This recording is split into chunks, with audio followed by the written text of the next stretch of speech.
Alrighty then. Good morning, good evening, good afternoon, and welcome, one and all. My name is Michael. I'm the Dead Aussie Gamer, and welcome to Pathfinder 2nd Edition.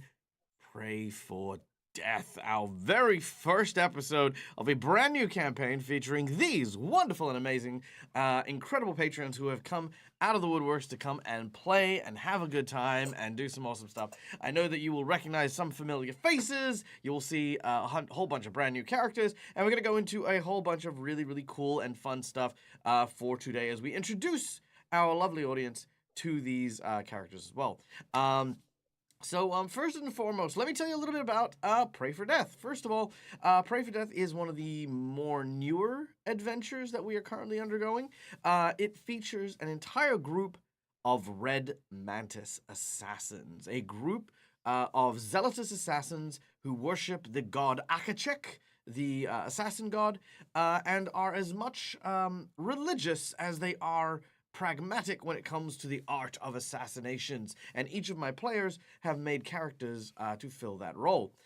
Pray for Death, the adventure is a level 14 adventure, so this is going to be some high-end, high-leveled adventuring, so, you know, there will be a lot of rules finagling and finding things out as we go, because starting a campaign from such a high level is a lot of information to kind of take in, and we do have some newer players joining the ranks here, so yeah, please be patient with my players as we go through. I won't be patient. I'll just yell at them. But, you know, you guys please be patient, you know. So yeah. Cool. So we won't introduce the characters just yet, but I want to introduce you to the lovely players that are going to be embarking for today. First of all, you know, I will tell you the names, obviously, because you can see them. But yeah, playing the role of Kara, we have none other than our dear and lovely friend, Calindria. Hello. Hello. You may remember Calindria from the Reign of Winter campaign, where she plays Kyrie, the Ratfolk Slayer. Yeah, it's good to see you. It's good to have you back. Are you excited for the session today? I was gonna say I'm excited and nervous. I'll be real. Ex-nervous. Nerve-sighted. Ex-nervous. I like ex-nervous. I like that one. Ex-nervous. Good. Excellent. Wonderful. Wonderful. Well, I cannot wait to see your character and find out all the cool stuff that Kara is going to bring to the table. And of course, moving down the line, we have playing the role of Pietro is none other than our dear familiar friend and artist, McBluff. Hi, Mac. How are you doing? I'm doing all right. How are you today, Dak? I am super, super well. Some people may remember back from the Curse of Strahd game that we did a while back, and as a current player in our Gatewalker campaign, which is later on this evening in like 12 hours or something like that. So yeah, good to see you. Good to have you here, and I can't wait to again meet Pietro and find out what their dealy-do is all about. He cannot wait to meet you. Yeah, well, he'll never meet me because I am all the gods and I am the narrator, and it's very hard for characters to meet me. But you know what? Like, I look forward to him trying. Details. Then of course we have playing the role of Nesmit. Who's a very cool character, by the way, just like unique looking, unique style and stuff like that, is a friend of the channel, probably my oldest friend in the scene since I started streaming. This is none other than the one, the only, the incredibly talented, the beautiful Detective Tato. Hi, Tato! Hi, hello, friends. It's been so long since I've been on the channel and been able to play a game with you guys. I'm so Oh. excited. I know times and stuff and things and blah, you know. It's a thing, you know. It's one of those, like, I'm glad that we you know, we can make the time work and grab you and force you to play against your will, and you know. With the love of mystery, it's well worthwhile, right? Yeah, but you know what? Bon is a incredibly talented performer and entertainer. And we met many moons ago on a different campaign on a different channel, and we just decided, you know what? I don't work with those people anymore, but I'm gonna keep this one, and I kept Bon, and now Bon is my friend, and he comes here and we play, and it's good. Yay. Cool. We then have playing the role of Rondark, none other than Mr. Game and Art himself, Lucas. Hello. Hello, Lucas. You may remember from the Reign of Winter game as well, who plays the role of Bectrin the Brawler. Lucas, welcome in. It is good to see you as well. I am very, very excited for the whatever is going on here with your very aggressive looking character. Probably one of the scariest looking characters I think in the lineup, and that's saying something. Yeah, he's got a look, that's for sure, and I dig it. Oh yeah, no, I absolutely dig it as well. Real quickly, big shout out to the Eldritch Scribe who has just rated us with 17 of their members. Guys, thank you so much for joining in. You've actually come at a great time. This is actually our launch for a new campaign that we have just started. You're here on the ground floor, people. Ground floor is where you're at. My name is Michael. I'm the Dead Aussie Gamer. We're playing Pathfinder 2nd Edition, and Pray for Death is a level 14 adventure with a group of assassins, and we're just finding out about the players. We haven't found out about the characters yet, but we will in just a moment. So, just to catch you guys up. But welcome. I hope whatever you were doing, I know you were in good company, but I hope you had a great time, and I hope it was a lot of fun. And also Eldritch, good to see you, mate. And it has been a while. I feel like I should make some time to properly say hi and catch up and stuff. Okay, so next up we have playing the role of Balsham is our dear friend, also from Australia, Matt, aka All Things Fantasy, coming at you. How you doing, buddy? I'm great. I'm excited for the start of another game. How about yourself? How are you holding up? Oh, I'm doing great. I'm super excited for this. I've got something planned as a nice little intro piece before we start the actual campaign for you guys, because we've kind of done like 2 half session zeros. So this is now going to be like a campaign live test session 0. I guess it's weird, but yeah, that's what we're doing. Yes, trial by fire. Trial by fire. That's a very apt way of you describing it. So anyway, but yes, you can also see Matt on our Friday game as he takes on the role of Navander from our 7 Dooms of Sandpoint game. And honestly, Matt's actually in probably the 2 most recent games that I've started. So like both of those are relatively fresh games. So there you go. Starting level. The starting level is 14. And nice intro, TPK. Absolutely. None of these characters are safe. You know the drill. I'm not, I don't care if it's the first session. I'll make them start again with their character build. I'll do it. You watch me. And I don't care if we haven't even started the campaign. I'll kill them off before they start the campaign. No, I wouldn't do that. Maybe. I don't know. We'll find out. And last but certainly not least, a new face to the channel. Brand new, shining, smiling, coming at you from PAX U. We have none other than the indomitable Cookie Mon Steve playing the role of Kailu. Yay! Hello. Good. So, yeah, like, by the way, you keep saying level 14. Why does my level 13. Sorry, level 13. I know. Okay, so it is a because here's what I'm saying. Get a memo? So let me rephrase. It is a level 14 adventure for 4 people. It is, however, a level 13 campaign for 6 people. So that is the slight distinction, because action economy and things dying and blah blah blah blah blah. So yeah, so basically, Dag is planning on beating the pucky out of us. Maybe because he's going as if we were already leveled up. And yeah, pretty much. That's it. We're still naive, innocent little victims, and I'm the most fine. naive and innocent little victim of them all. You'll be fine. I've never done this before. Look. I'm sure you'll figure it out. Look, trial by fire. I'm one of those people. It's like throw the birds out the nest onto a giant pit of spikes. You'll be fine. All right. I'll start on my next character sheet right now. Brilliant. Okay. Now, to begin, we of course have some people to thank, as we always do before every session. We have our sponsors who keep the lights on here at the Dead Aussie Gamer channel, starting with Hero Forge, which you can thank for the wonderful artwork you can see here. I've actually tried to improve my skills in Hero Forge a little bit, so I hope you guys like the new tokens that I've made and things, because I really fucking like them. They're so cool. And of course, the Hero Forge models that I also use for the characters, so that you can see who's talking if they're not on camera. In addition, you can also have these models not only designed for purposes like my own, but also to make into 3D models that you can print out and have sent to you all over the world. It's a little bit late to beat the Christmas rush, but you might get the Boxing Day stuff, and there's plenty of sales on. And right now, Hero Forge is doing an advent calendar, so every day leading up to the festive season, you are getting brand new materials, brand new items, brand new things to add to your characters as you go. So yeah, Hero Forge, go check that out. That's really cool. Sirenscape. Now, at the moment, due to tech goblins, my players can't hear all the cool sound effects that I have for Sirenscape, but you guys will. So Sirenscape is a wonderful bit of sound software that allows you to immerse your players in a world of mystery and wonder normally. Unless you've got tech goblins, then yeah, it's a bit trickier. But yeah, and there are so many really cool sound effects that are just out there and ready and waiting for you to dive into. So yeah, check that out.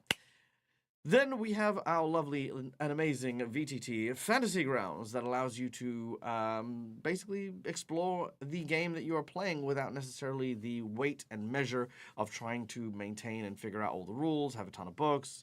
It is a very fluid and very easy to use bit of software. And if you use our little affiliate code, that gets a little kickback for any purchase that you make in Hero Forge. So there you go.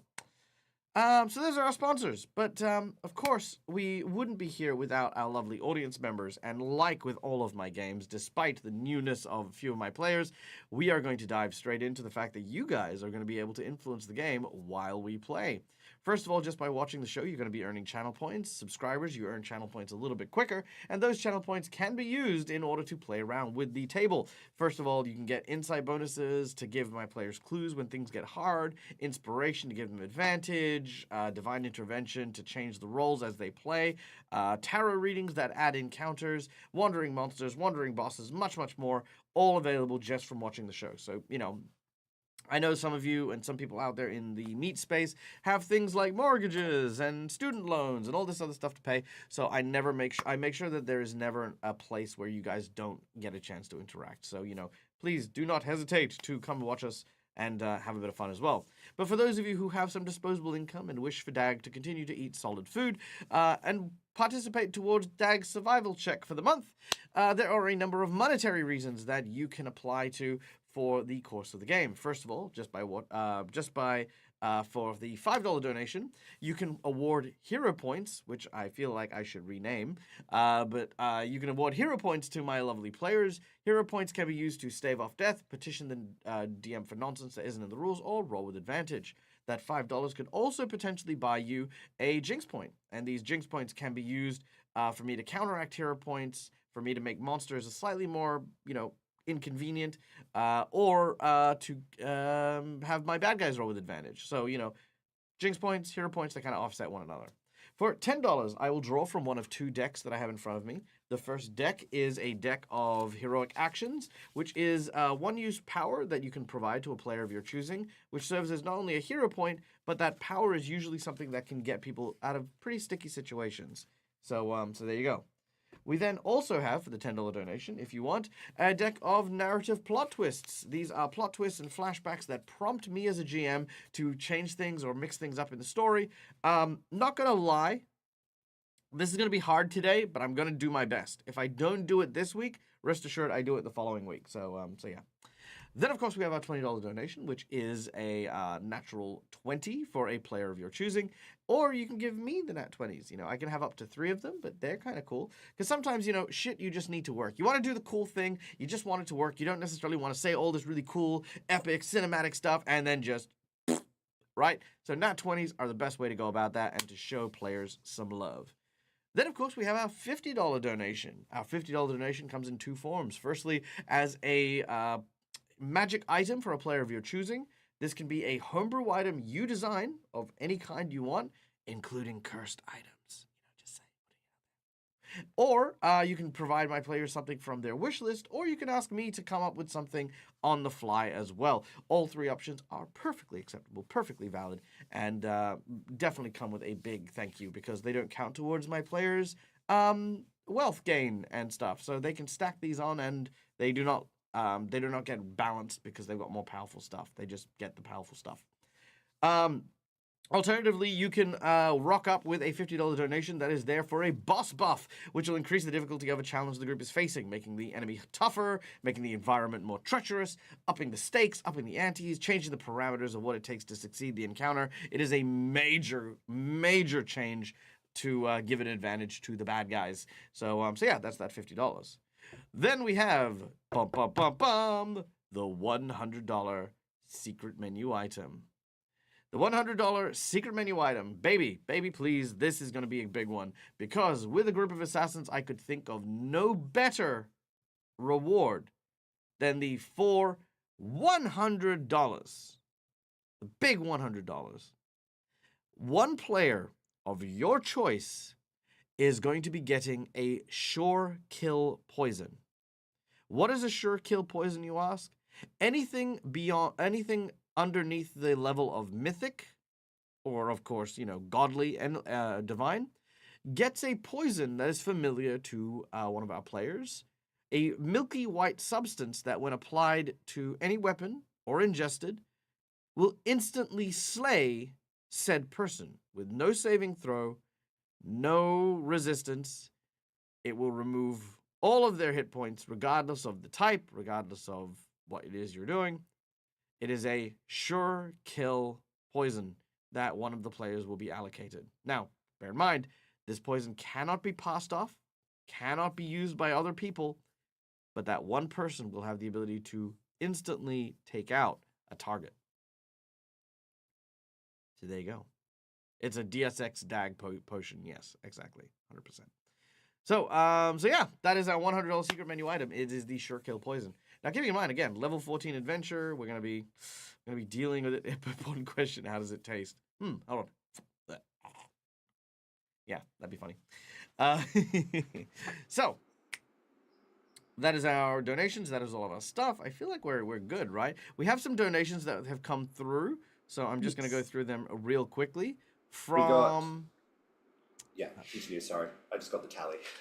Oh, you've got the tally? Tell me. I'm good. We got two Jinx points for Dag. Who's that from? We got Christiana, and the thing just says Jinx points for Dag, so yeah. no idea. However, I think it might be Tater. Maybe. Christina, not Christiana. Tato. Thank you, Tato.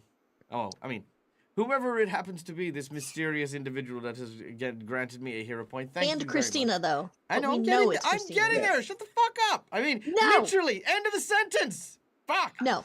Thank you to this one person who I was thanking, and while I was rudely being interrupted in the middle of thanking you, also thank you, Christina, for your donation as well. Greatly appreciated, the both of you. Jinx points are a lot of fun, and I will enjoy them thoroughly. Who is next? We got 2 hero points from Kara, one from Schoolie, one from Christina. Okay, so thank you. Sorry. Who's got 2 hero points? Everyone's Me. got 2 hero points? No. Kara, Me. Aether, and Nesmit and Kaler. They have 2 hero points. So everyone but Rondok. No, wait, hold on. Go through those names again. Everyone but Rondok and, Tara? and Matt. Aether, Nesmit, and Kaler have 2 hero points. Balsam and Rondrak got 1 hero point each.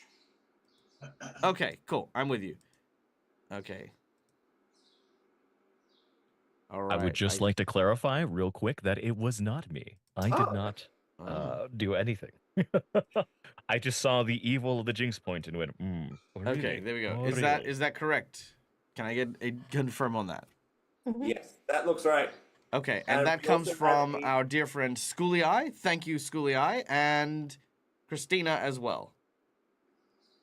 And I believe we also got a plot from Schoolie. Third plot, yeah. Third plot twist. Okay. And thank you, Christina, again. Much appreciated. Yay. And something else just came in. We just don't know for what yet. I'm Yes. getting there. I'm getting there. Yeah, they're so slow. Okay. I'm just letting you know. I don't need to know in the middle of me sorting this stuff. Timing, Kelly. Timing. I appreciate it. already I do. I getting terrified. So understand much is that you are. happening so I fast. understand that you're alerting me to these things. But what you need to do is not overwhelm me with all of the stuff that I'm doing simultaneously. Once I get to the end of it, then yes, please. let See, me how know. I saw that is you're getting the cards. I'm trying to talk while you're doing something so that something is happening. Which, of course, you're talking while I'm doing something. Yes, instead of you. Never The mind. the silence is fine. If The you wanna, silence- if you wanna the- stare at your cards and The everybody silence else's silence, is fine. the silence is fine. It's Nope, it's right, okay. right. You do not need to fear it. Okay. What was the plot twist number? 3. 1, 2, and 3. All right. We have The point of no return. That is our plot twist card. All right. Plot twist card is there. What is next? We have McBluff with a massive donation of $60. McBluff. Or, Wait, what? McClover. sorry, not McClover. McBluff. Who Is it was it? Clover? McClover, sorry, McClover. There you go. McClover, thank I you was so like, much for whoa, the- whoa, whoa, whoa, whoa, what donation? What donation? Immediately starts checking their bank account. Thank you, shit. McClover, for the massive donation. You bloody beautiful legend. What is the donation going for? We have Kylo for a nat 20. Hey, Kailu with a nat 20. Very nice, very nice. And everyone else gets maxed out on hero points as they have bought 8 hero points altogether. Nice. Thank you Thank so much. you. Wow, everyone's like locked, locked for hero points at the start of the game. Like that's impressive. Thank you. This is amazing and terrifying. I am not prepared. All right.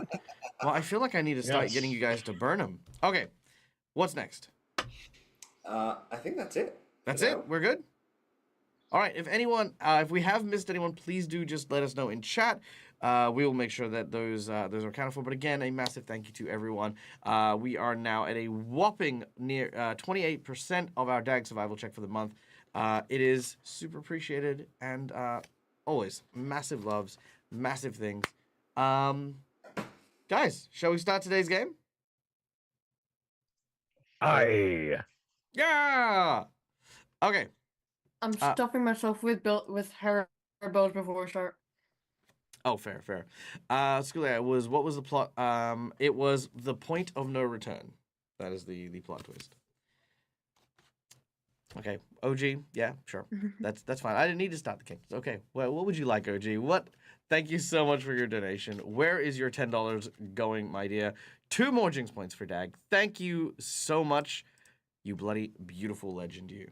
Okay. I love that. Something about that timing feels so wonderfully petty. It's like, hey, Dad, It here's does something a for little you. Wait bit. a second, Dad. Here's... I'm already half-assed. I'm trying to get through things. I'm like, but then it's like, I mean, ugh. People supporting me and trying to keep me alive. I mean, oh my God. Okay. So, to begin our session, desert sands swirl and rise around the southern reaches of the continent of Garund.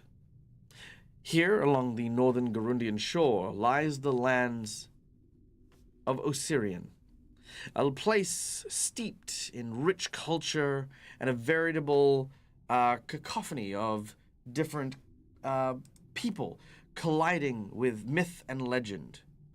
It has a very Egyptian feel to it, with ancient and old stones and ruins bathed in the bleached sun, covered over and over, time and time again, with the sands of the Osirian desert. It is here before one of these ancient temples to the god Set that our adventure begins. As 6 figures in the sand are dragged by chains attached to these large, imposing stone figures, being dragged under the blazing sun. To begin with, the first on this chain link, a half-orc woman. Kara, would you describe your character, please?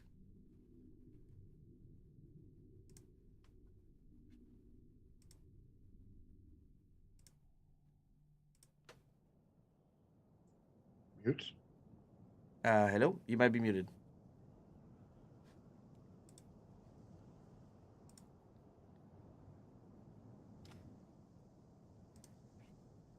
Okay, now? Yep, I can hear you. Okay. I'm sorry. Describe physically? Yeah, physically. Kara is a half orc of slightly larger, more imposing stature, especially given, well, not especially given her gender. I imagine all orcs are kind of stronger, more fierce looking. But she clearly puts work into maintaining her strength. She has greenish skin, But there are strange tinges of blue that seem to. I love the color teal, so I'll just go ahead and blame myself for that one. Oh, that's good. She also has jet black hair, with the exception of a few streaks of deep, excuse me, crimson that look much brighter in the daytime. I don't know if it's daylight right now, but it helps her blend. She's able to easily blend into the shadows. It's not no neon hello, I'm right here, but it's a signal from a distance as well if she ever feels the need to stand out in a crowd, which she does not often do, I feel, obviously. All right, very well. As there is no crowd here, you do indeed stand out at the head of this this chain. You throw yourself back into a memory of you at a small and undisclosed location, awaiting for a messenger. A trickle of blood seems to be plastered on a nearby wall, indicating the drop point, where you lift up a small barrel and a note is provided to you. The rise of a usurper has been found along the northeast to the town of Imnet. Imnet. Imnet? Imnet. I don't know how to pronounce that, but I will. You are to assemble your team and to make sure that they don't attempt to overthrow the powers that be in the Osirian capital. Who is the first person you would call when assembling your team?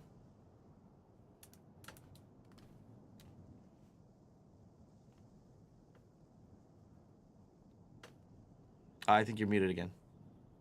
God, I hate this thing. I would first go and return to, because I often work with Rondak closely, which I realize is a little stereotypical given our out of character relationship, but here we are. So I would go to Rondak first.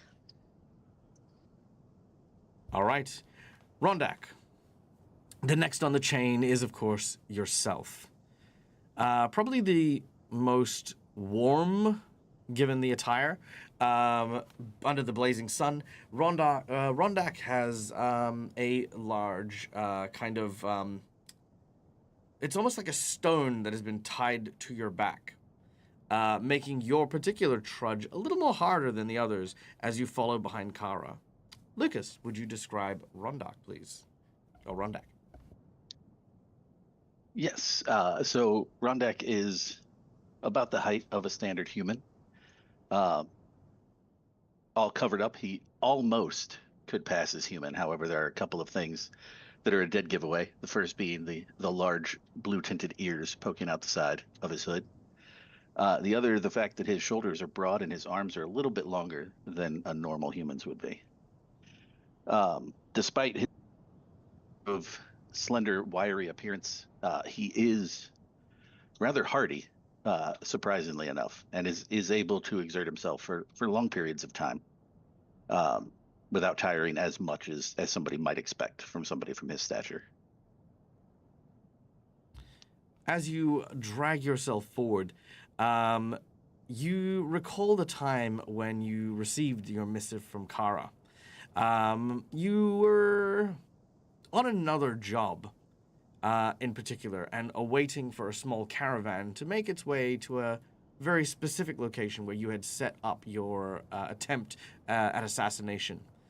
As a large raven lands in front of you, you have a moment. Do you wish to receive the message, or would you potentially focus on the assassination? What's Rondak's vibe with this?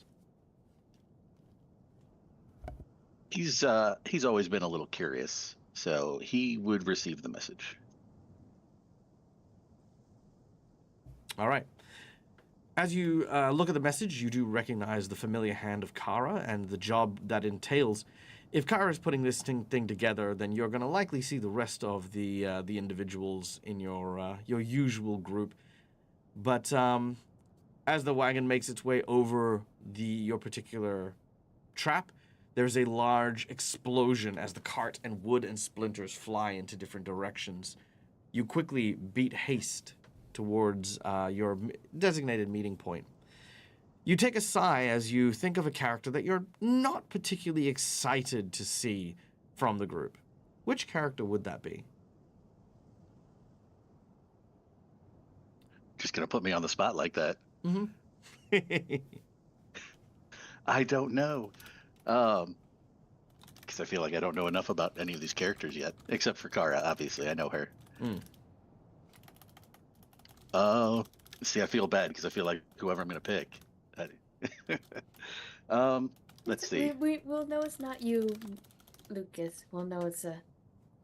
And keep in mind, it doesn't have to be a I- hatred or a dislike. It's just, I'm really not looking forward to this person because they're really good, and I feel like I don't get a chance to use my bombs in time, to do stuff, There could be a million frustrating reasons. Yeah. All right, I'm gonna go just stereotypically based off of appearance alone of these characters, and I'm gonna say Nesmith. Okay. Nesmith. Next in the chain, please describe your character. Nesmith is fairly medium height, snow leopard, sort of looking catfolk. He has grayish fur with dots painted pretty much all over him. His demeanor is always slightly a little bit more. You can tell he wants to be charming, but he's just a sleazeball at the end of the day. It's very hard to deny, even just looking at him. As you do so, you are definitely not appropriately dressed for where you happen to be. The fashion choices are more akin to the Taldan noble courts than they are, exploring long lengths of the desert. You happened to, at the time, have been working on infiltrating a sort of a masquerade ball. Large clinking glasses, the smell of the canapé, and all the other bells and whistles that come with it as you turn yourself into effectively just a knowledgeable, noble person moving in and out of the crowd.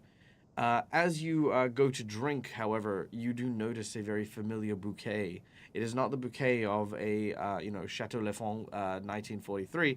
It is in fact the very, very telltale scent of grapes and almonds. A very, very poignant concoction of poisons designed to disrupt and distress the digestive system.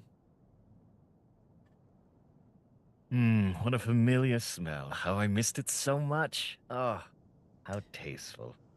That's so disappointing. You take a look around Can't share this with anyone else. and you notice that there is a very suspicious looking waiter. Mostly because their outfit looks like a costume, whereas everyone else's looks like very, very high quality materials and stuff. I'll just take a nice little walk over to my newly made friend. Ah, charming friend, you seem to be out of place. Ah, this drink is delicious. I need to know more about it. Would you prefer to have a taste for yourself? As you say that, they quickly turn and panic and run. They knock over and smash a few things. Do you make chase? Oh, running. Of course. You'd have to run from me. Of course I'd run. As you bolt, splitting yourself from the group and party, there's a small shudder of excitement that comes from the crowd as you duck and dart around. But you are halted, however, when you see a familiar bloody symbol. This very similar to the one that Kara had received, a call or a summons. The individual that you were chasing, do you let them go or do you respond to the missive? Oh, darn. Work again. You get away today, friend, but I'll find you soon enough. All right. Nesmith, you are delighted, as always, for these escapades. Kara always brings you the best quests and tasks. But of course, there is someone who you find yourself usually competing with. And you wonder if they'll be there as well. Who is this person that you see as someone you challenge yourself against? Ah, well, I'm always so annoyed when Ralsum always uses his perfect little magical arts to get in my way. All right. In the next line of the chain gang as it moves forward, we see well, what do we see? We see someone dressed in robes with a mask on his face. You'd think that he'd be sweltering hot underneath all these layers, but in fact, he's quite used to it. He's actually walking, shuffling through the sand so that he keeps his balance and maintains his posture, almost as if he knows how to walk in sand. You see that on his cape, what might be flakes of blood, but since they haven't dried out and they've been there the whole time since everyone else has known, you're pretty sure it's just dyed like that. His white eyes look up to see what is in front of him to see where they're going. All right. As this character trails in the next position, we see what looks to be a blood ritual where there's this huge collection of different symbols and magics that are being placed around. You are in contemplative serenity, I guess, as you find yourself connecting to your powers and to your energies, feeling it flowing through you like a channeling stream. When there's a knock on the door and a small lad seems to have a letter for you. Balsam turns around. Oh, thank you, my friend. I'm glad you got this. I'm glad you found me. Here, have a copper piece on me. Are you Balsham? Yeah, of course I am. Who Oh, else would okay. I be? Someone who's not Balsham? You got a point there. But no, I am in fact the Balsam. You are most gracious. Yes, I am here. Oh, okay. Here you go. He he didn't even say what he was there for. He just kind of like hands it to you, and then he goes, "Huh?" And he has a lot of money that he was not expecting. He turns around and he puddles off. As you open the letter again from Kara, this missive, you think so fondly of your time with Kara and the others. You honestly have had just such great experiences, and you feel close, like far more closely connected to your god when you work with Kara and associates as well. Yes, I love having these missions. Always fills my week with such a vibrantness. Yeah, I'm excited. Good, wonderful. I better go report in. All right. As you pack up the last of your materials and the like, you realize that you were trying to find something in your backpack, but you'd left it with someone last time you were on a mission. Who did you leave it with, and what did you leave them with? Did I give Pedro my burn dagger? Pedro, the next in the chain gang. Describe your character, please. Pietro looks out of place in a sense, but as if that's not as much an issue as you would think for someone who looks as pale and unsuited for this climate as him. His hair is slicked back from sweat and the grime of however long they've been traversing, yet it still falls quite nicely. And he has a kind and pleasant face, and his eyes do seem quite kind at first until they look at you for just a bit too long. He walks with a subtle dignity wherever it is that they seem to be going at this moment. As you are again trudging, curious as to where it is you are heading. Well, you kind of do know where you're heading. because you're here for a very specific purpose. You are in your you are just finishing your own job, just enjoying a moment of celebration. How does Pietro celebrate completing a successful job? Yeah. Oh, sorry, just one second.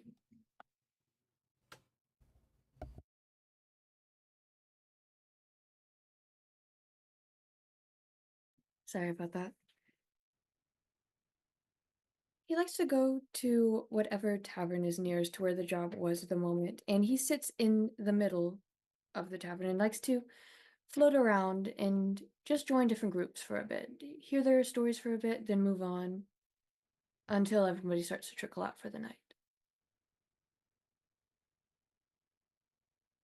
As you quietly enjoy your drink, very absent-mindedly playing with this bone dagger that you have, you feel a presence sneaking up behind you.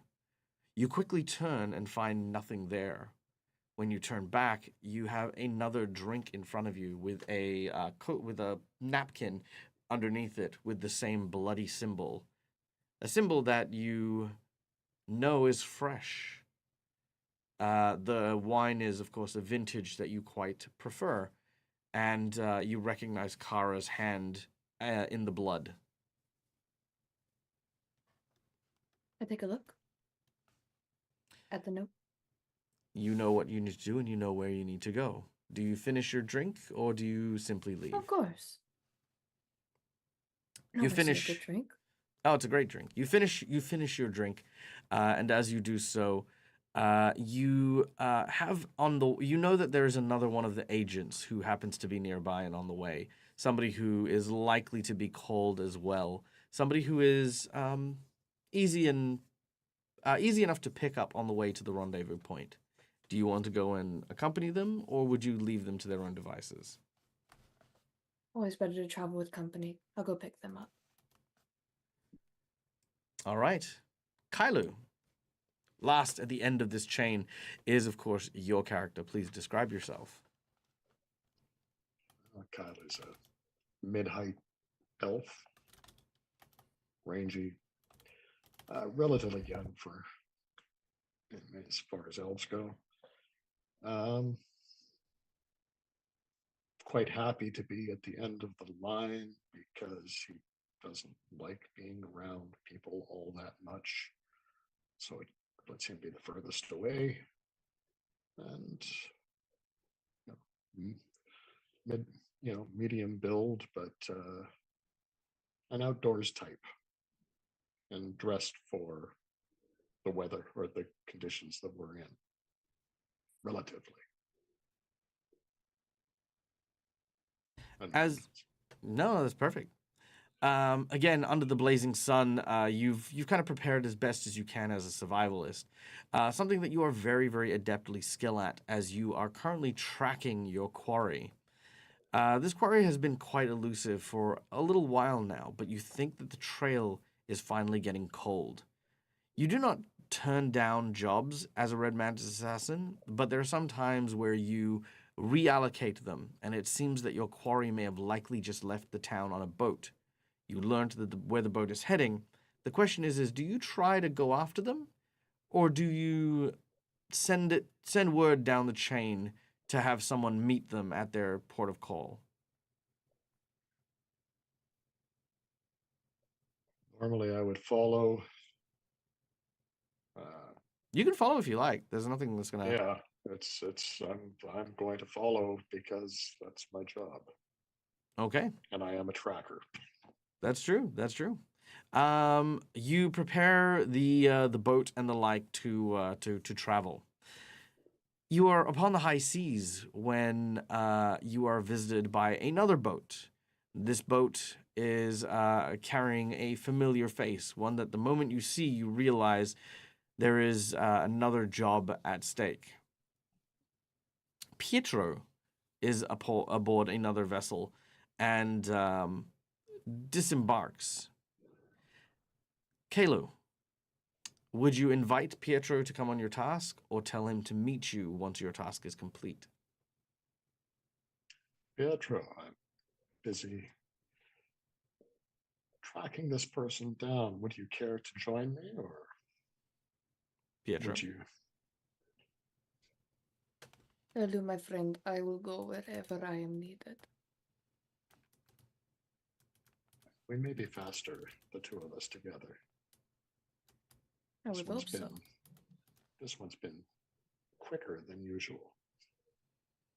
But they always run out of energy eventually. That they do. You join for the time being Kailu on their quest and make your way following this individual, which eventually you do indeed manage to overcome the. Sorry, 1 second. Overcome the quest and eventually join the others. The quest here is to slay the rising of a Setite mummy. As you continue across the desert sand, eventually, you are brought by the stone golems that currently lead you through the desert to a newly revealed temple that seems to be covered in a number of statues, very similar to the ones that are escorting you, each of which sitting upon a throne of stone, all of which emblazoned with the head of Anubis. As you are brought before a large set of stairs leading up to the main temple, you are all thrust down before what looks to be a large, immense, and very ominous looking undead figure.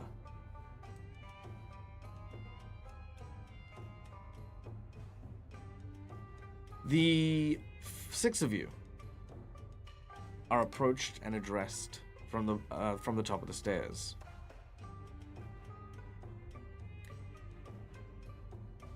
I am Osekamen, the risen Hierophant of the Setite Temple.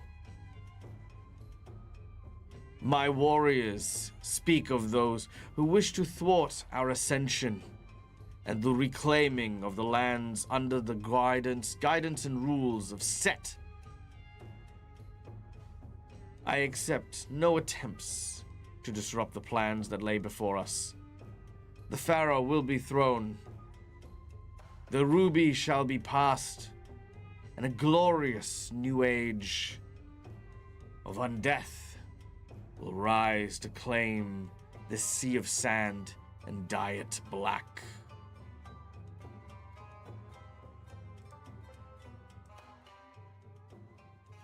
All right. The scene is yours. The six of you are brought before this individual. You are all manacled to one another. This is the guy you have to kill. Friends, when I heard there was an adventure, I assumed it to be in a place that was a little more, well, a little more cooling than this. Where are we? What do you mean? This is the perfect place to be. Don't you feel the sand caressing your feet? The warm air circulating around our bodies? Is this Oh, not... Balsam, I think I have something for you to drink. Are you thirsty? Just a little bit? I swear, there's something delicious for you. Desmond, we're on a job. After Paps, my friend. Oh, They said Kara. that- Oh, sorry. Go again, Pietro. It's been such a long time. How have you been, friend? Oh, I've been quite well, thank you. The Setites, your god is the Harbinger, is he not? The god of the outsiders, as I recall. I do hope I'm getting it right.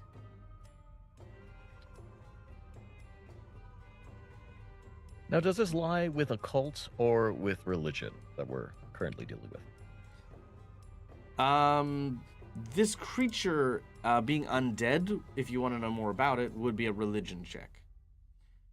All right. And I'll invite anyone who wishes to, who wants to make a religion check. Any of you can make a religion check for the information. Also, does the mummy have any response to what Pietro asked? Like, where are you? No, Pietro said Set is the god, the harbinger, the god of the outsiders. Is that correct? Oh,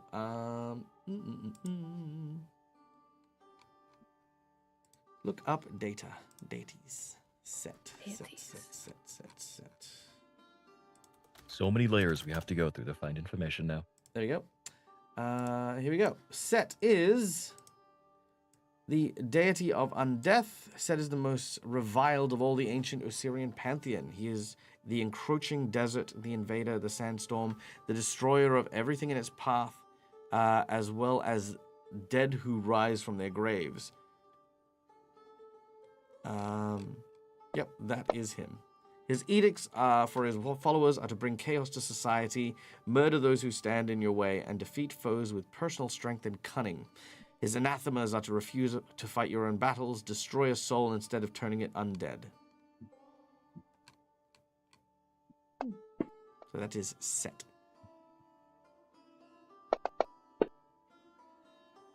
All right.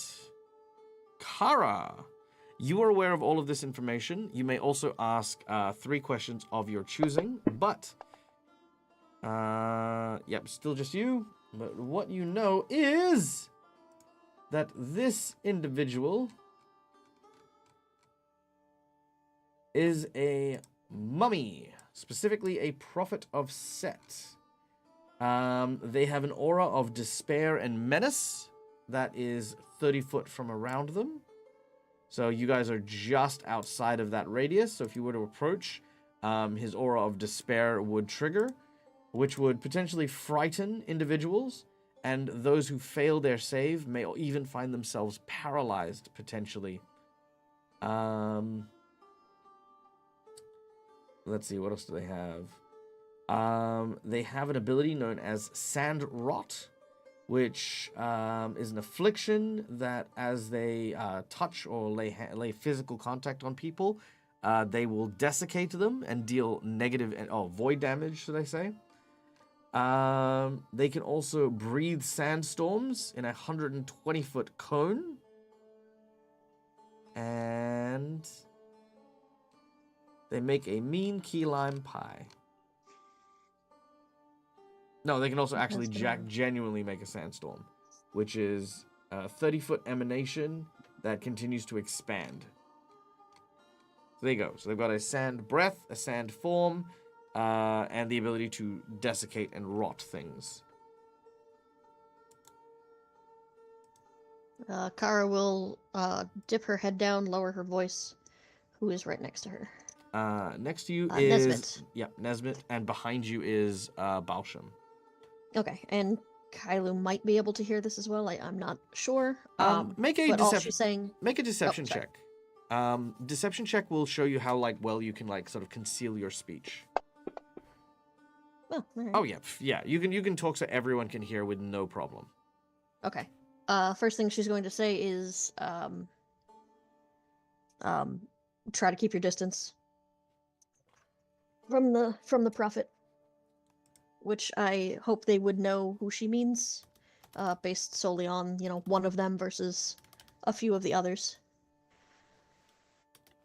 And then in as few words as possible, much smarter than I can, she will try to cover the bigger, more important things, like it can rot you. That's kind of bad. Yeah. Probably something along the lines of, don't let it touch you physically. It'll strip the water from your body. Try to spread out so you don't get caught in its cone or emanation of sandstorms. And, well, I don't know if you want to prioritize it, because he is obviously a spellcaster, and the 3 golems are physical things. True. It might be worth having, I mean, if you want to decide, because you're kind of in charge of this team. If you want to allocate people to focus on the caster versus the people who keep the giant stone statues at bay, that would be something I think Kara might strategically decide. Yeah.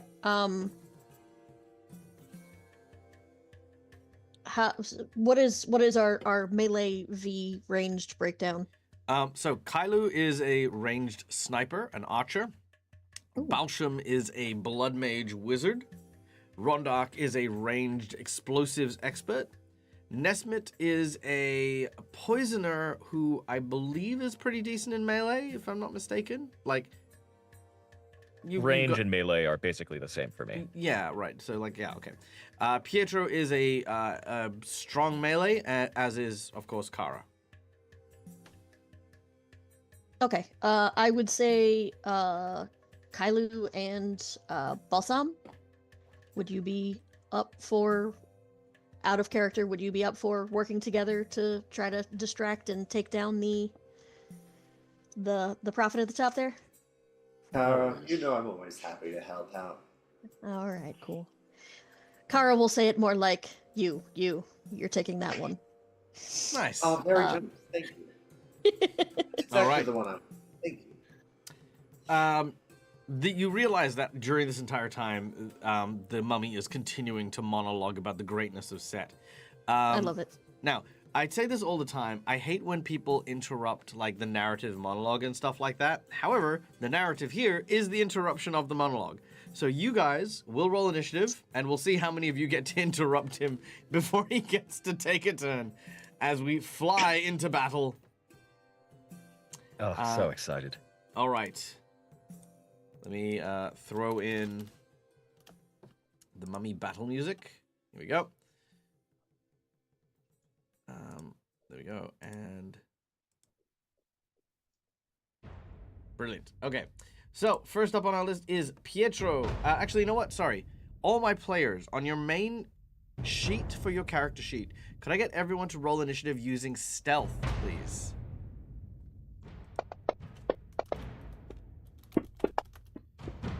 Thank you.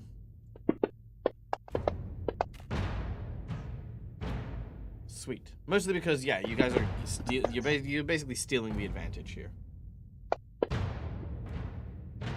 Sorry, to reiterate, I need the stealth check made in the initiative tracker, like on the actual front page, not the skill stealth.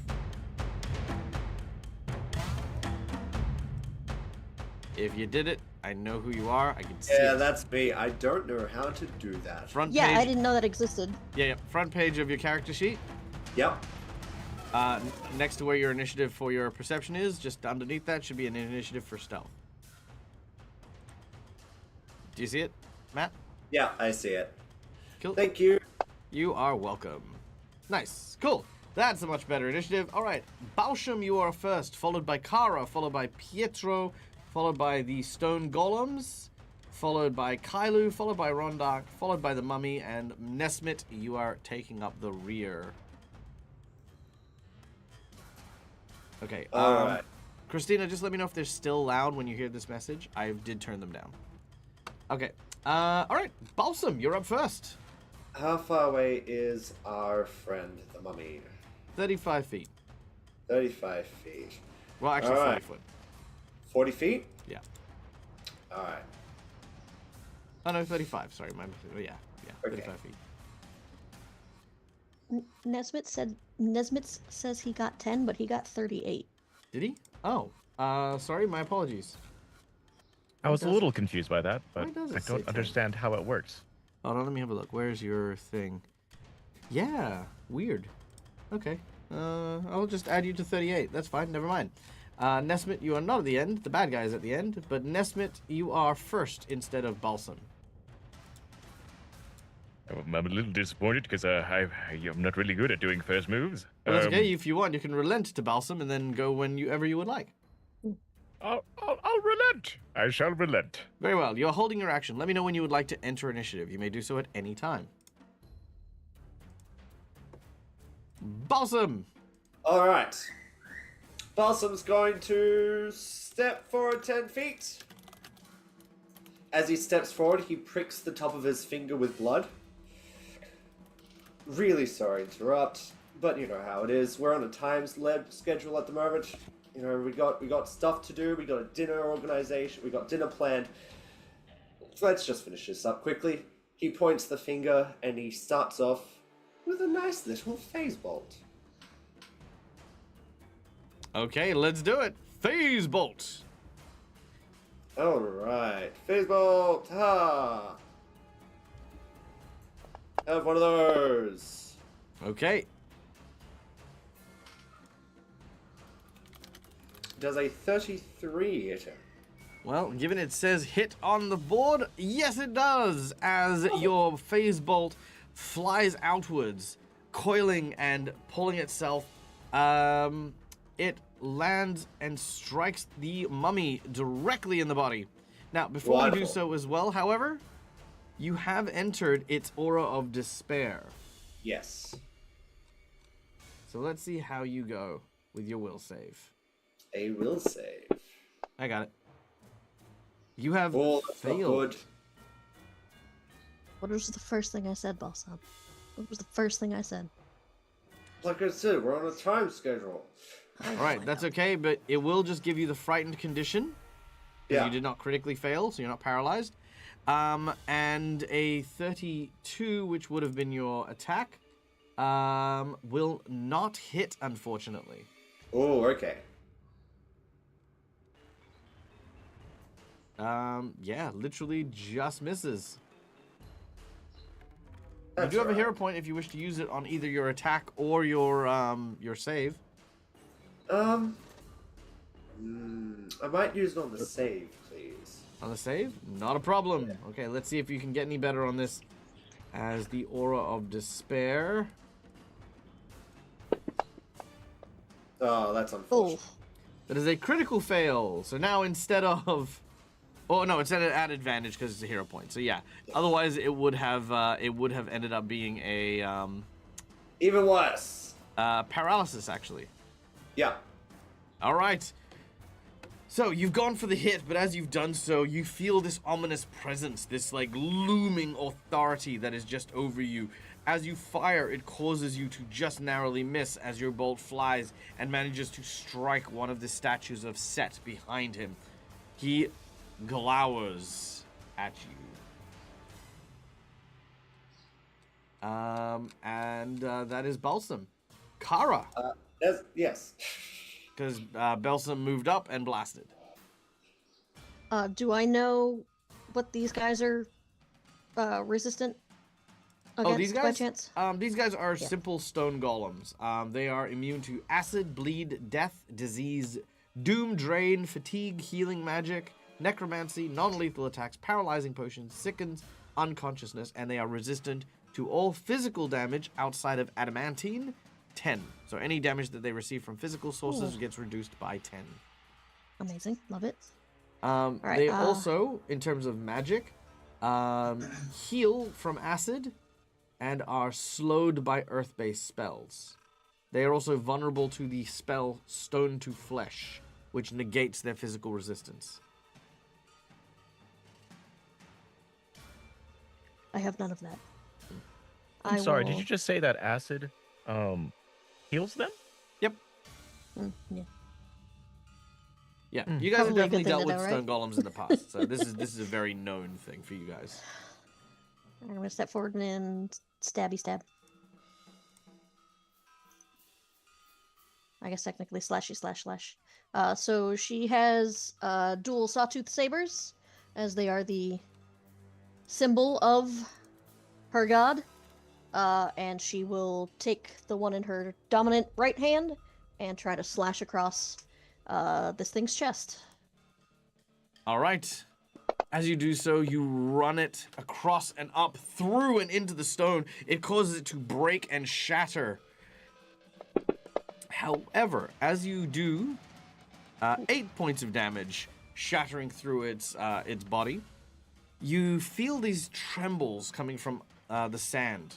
You're not sure what it is, but it's almost like when you hit, you thought like maybe I hit it a lot harder than I thought, but you kind of like, that was weird, that was strange. Also, really quickly, a big and a warm thank you to our dear friend Tony. I see you, Tony. You're amazing. Okay. Cool. 8 points of damage.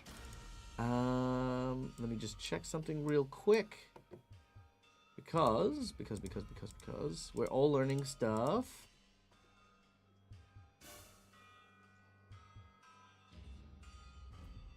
Um,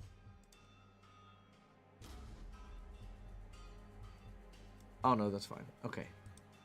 Because I saw you had a thing called gruesome strike, but that's only on your reaction one. Means reaction. Yep. Yep.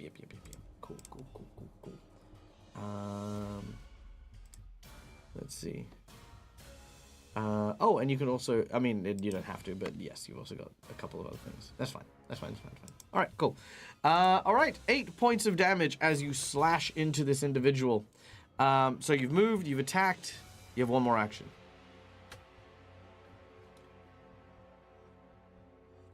What? Isn't it? Okay, clearly 2E is different from 1E in a lot of ways. I get. Oh, right. Sorry, I two should probably actions? mention, yes. Again, my apologies. In second edition, everyone has 3 actions. Everything is considered to be an action. There is no longer a standard move or full round or any of that. It is just 3 Oh. actions and everything takes stuff. So moving took you 1 action. Making a strike took you another. You do have a 3rd action. If you take another strike, it is at a -4 penalty because you have a finesse Yeah. weapon. Whoop! Shit! I'm adding things to my thing on accident. Hold on. Oh no. Yeah, I was adding focus spells at random. I clicked the wrong button. Yeah, I'm gonna try to slash it again. All right, this one's at a My -4 from your offhand. primary. Ooh. Ooh, that is just a No. miss though, so not a critical miss. But the armor is just really thick as it drags on this particular one. And maybe the feeling that something was wrong kind of made her hesitate for a second. So when she went to go bring it, the other one back the other way, just completely missed. Fair. All right, Pietro, you're up next. Alrighty, and do bear with me. I am figuring out how the swashbuckler works, so this may take a while. That's okay. Um, That's what we're all going through at the moment. I Myself take included. it that I take it that we don't need to take an action to get out of our restraints, or No, not at all. sounds good to me. Because I don't know if you realize this, and this is just me making assumptions here, but giant golems don't generally travel around with tiny manacles, but they also have got not the capacity to question tiny manacles. So you guys were actually responsible for finding these Setite statues, manacling yourselves, so you would be brought directly to the guy you need to kill. So That makes these are actually your manacles. It was Oh, a God. very solid plan. Yeah, and it worked flawlessly. We're here, aren't we? Alright.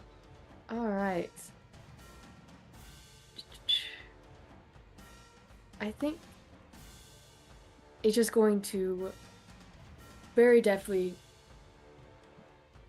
not spin, but just twist their hand out, and then their sawtooth hook chain flies out towards Stone Golem 1. And it's much like the sawtooth saber that the mantis are known for, except slightly different, and it's attached to this long chain instead of just being held. So it flies out 20 feet towards the stone golem, if that's okay. Oh. Muted.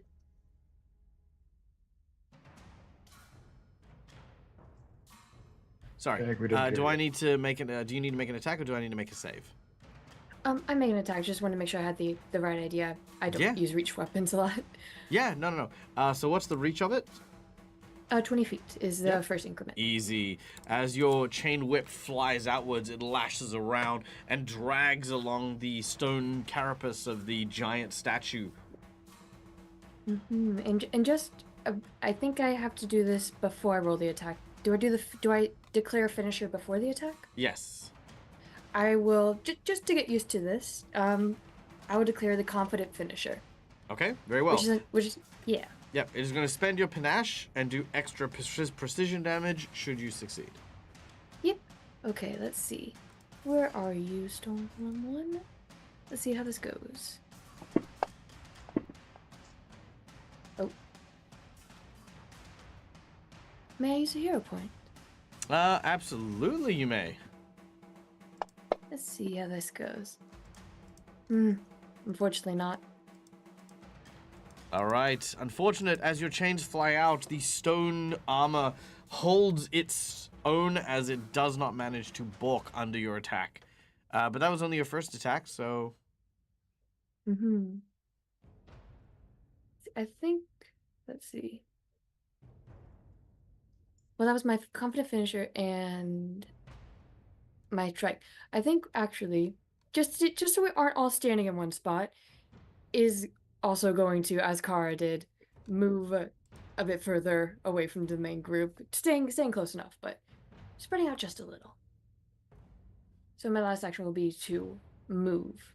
Okay, done and done.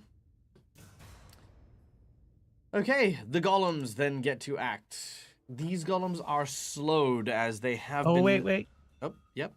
Oh, you want to go Can here? I take my turn? Yes. You can yes. take your turn. Yeah, all right. I appreciate it. All right. Nesmith, as the stone golems begin to move, we go to you. I do not know how to pull up a map. So how do I do that from where I am? Ta-da! Oh, thank you. Okay. I keep trying to. Also, once you've had the map loaded in, you can do it from the combat tracker by double-clicking your character. Oh, okay. The combat tracker. I was trying to figure out the shortcut. I was like, I lost it. I don't know what to do. I am going to. Well, everyone seems to be distracting, so I'm gonna move over to. Oh, do I have the ability to move? Yeah, you can move. It's not allowing me. 1 moment. Nope, it should do. Try dragging him. I can. Oh, okay, well, just hold down spacebar and left click where you would like me to move him, and I can move him for you. Let's, I'd like to try and, since everyone's distracted, I want to move quietly towards this spot here. Or, there we go. Okay. I can stealthily move my way there. Not a problem. As you skulk behind your allies, you make your way over to the statue that's over here. That's your first action. And I'll pull out my. I've been looking at poisons, and the hard thing is I haven't been able to add all the poisons I need to add onto my my characters or onto my weapon. But I'm just going to say I'm using the club-headed poison onto my daggers that I've pre-prepared earlier in our journey. On a stone golem? And on a stone golem. Okay. I don't know what it'll do, but we'll see here. DC 42. I'll give you a clue. It's a stone golem, made of stone. It doesn't really have a circulatory system, nor organs, nor the bits and pieces that poison tends to damage. Then what bottled things do I have? Do I think bottled? I'll use this thing called a boulder seed, is what it says. A what? This bomb is made of volatile fluids that rapidly expand and harden upon exposed to air. A boulder seed grants an item bonus to attack rolls and deals bludgeoning damage and splash damage according to the bomb's type. When activated, the bomb is in a 5-foot cube radius, like hardened foam. Wow, nice. Okay, yeah, that'll work. Also, I figured out why your character wasn't moving is because it was still the token from the old character. So you should be able to move this one now. Got it. Okay, that all makes sense. The bomb deals I just do a +2 to my attack roll. I don't know how to exactly attack with this thing though. All right, so you are trained in this. So I'm just gonna say just use your ranged attack for your dagger for the most part. And then on the bottom left-hand side of your screen, underneath the chat box, there's a modifier thing. Just add 2 to that. Okay. +2. All right. And then I'll use this to attack. Got it. Yeah! Oh, shit! All right, a critical hit. First crit of the game. So excited. This usually goes so wrong for me if any of you have watched any of the other games I've played with Tag. All right. Well, enjoy it while it lasts. So, what's the damage? The damage is going to be 3d4 bludgeoning, plus any splash damage. And it pushes the target away from basically wherever I am. Okay. May I roll 6d4 plus 6? No.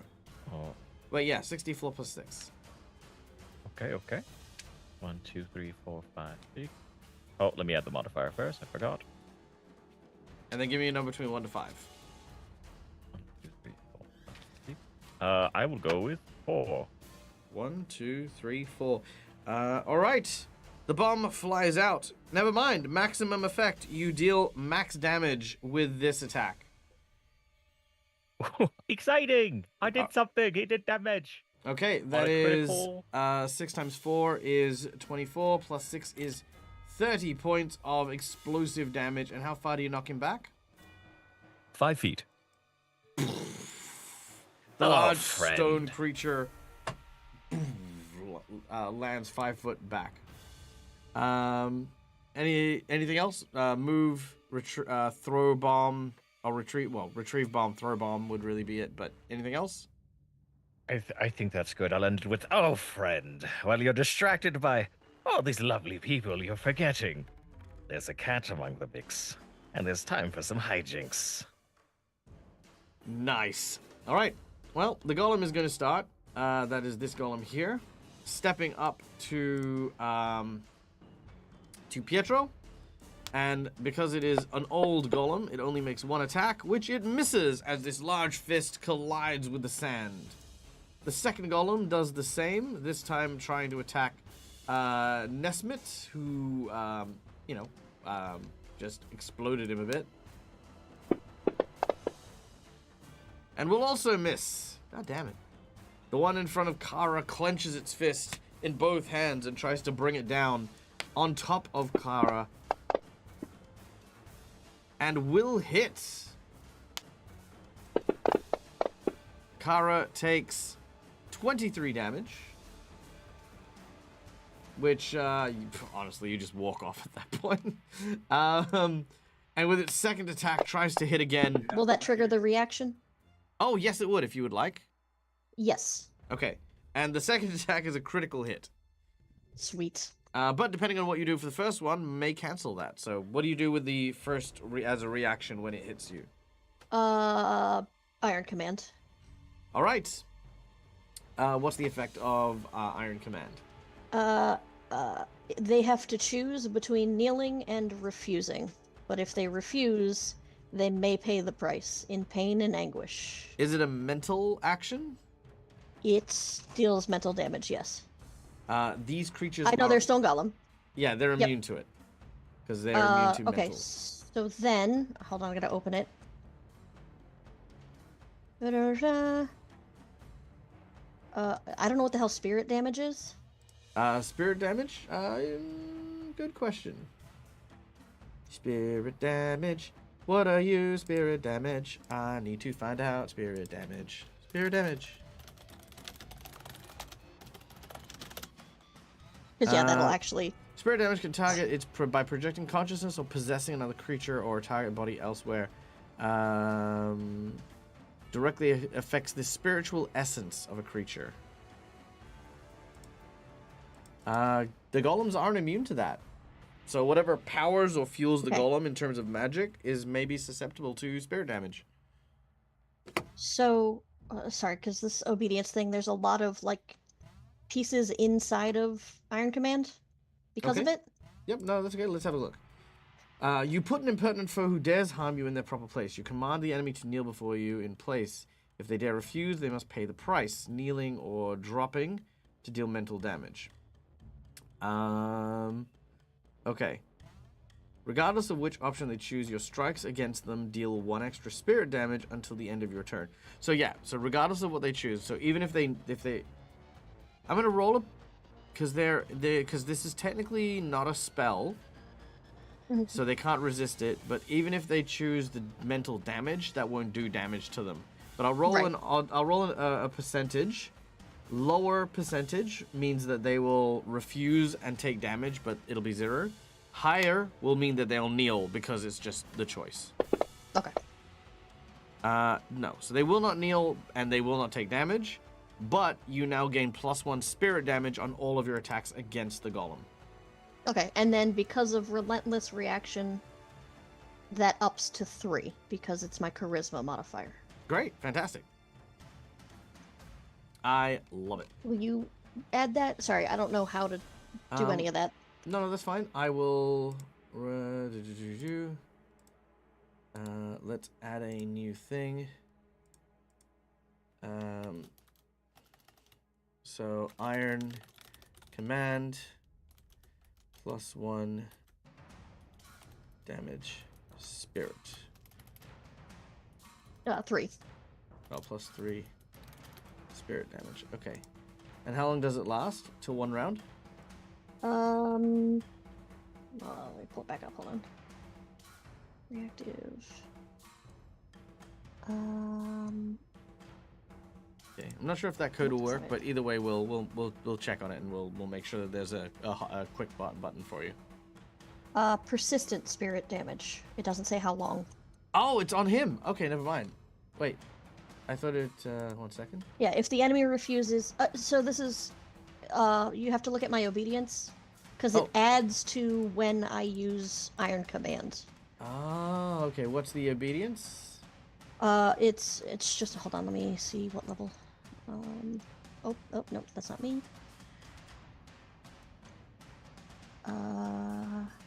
Relentless. So level reaction. 1 near the bottom on class features, near the bottom of the level 1 area. Oh, yeah, you see it. You were just in it. That's okay. I I was? didn't know you had it up. Oh yeah. Sorry. Yeah, and then if you scroll down to the near the bottom of that, it gives Iron Command what all that does. You were just at it, right above the linked activities. Go back to what you were just in. Yeah, right above that. Oh, here we go. Yeah, Iron so- repercussion. Yeah, so you're in Exalted Reaction, which is not the one I'm talking about. It's Relentless Reaction right above that. Yeah, Okay, that yeah. one. If the enemy refuses, it takes persistent spirit damage. Okay, cool. So that means it's going to take spirit damage every round equal to 3 damage at the end of its turn, which it is its turn right now. So at the end of its turn, it'll take 3 damage. Cool. Okay, and then I don't also deal that extra 1, right? That's No, you swapping also one deal for the the extra other? 1. That's separate, but Oh, yeah. okay. Yeah. Okay. Well, the golem landed a critical hit with its second attack. So it is going to also get a 56 damage in. That one You hurt? take both blows as you kind of take the hit from the saber. It kind of pushes down against you from one side to the other. But then as this happens, you watch as like the golem starts to, like, the eyes start to flash as it takes 3 points of damage, and you now have that just triggering and ticking away at it. Okay. All right. Done and done. Kailu, it is now your turn.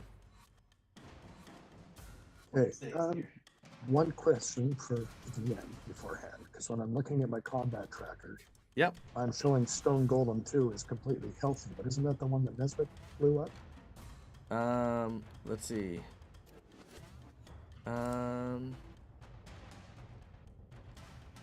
Yes, it was. How did I not put the damage in? I thought I did. Hold on 1 sec. Unless I put the damage in the wrong one. Hold on. I think I Put did. it on number 1. I did. Yep. So I put that on the wrong one. Let me try that again. Thank you. Done. Yep. Cool. There we go.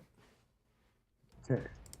So, that being said, I'm kind of liking the range that I'm at, because, It's a good I'm range. archer. It's a nice range to hit him with a bow. However, I would like to mark him as prey. Hunter's mark on the mummy.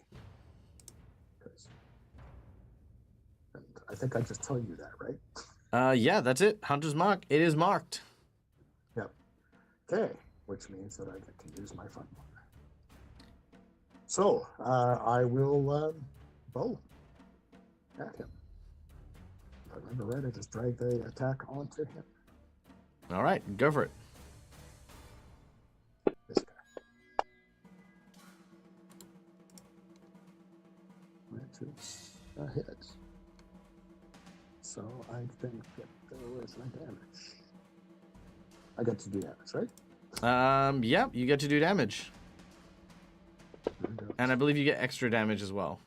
I believe we've already. I think we put that onto the. I've got two. Oh, you've got them already I've there? got- Yep, cool, sweet. I'm Yeah. glad that we did that. This is. Yeah. See, we saved time. We saved time. See, studio audience, Dag does know what he's doing.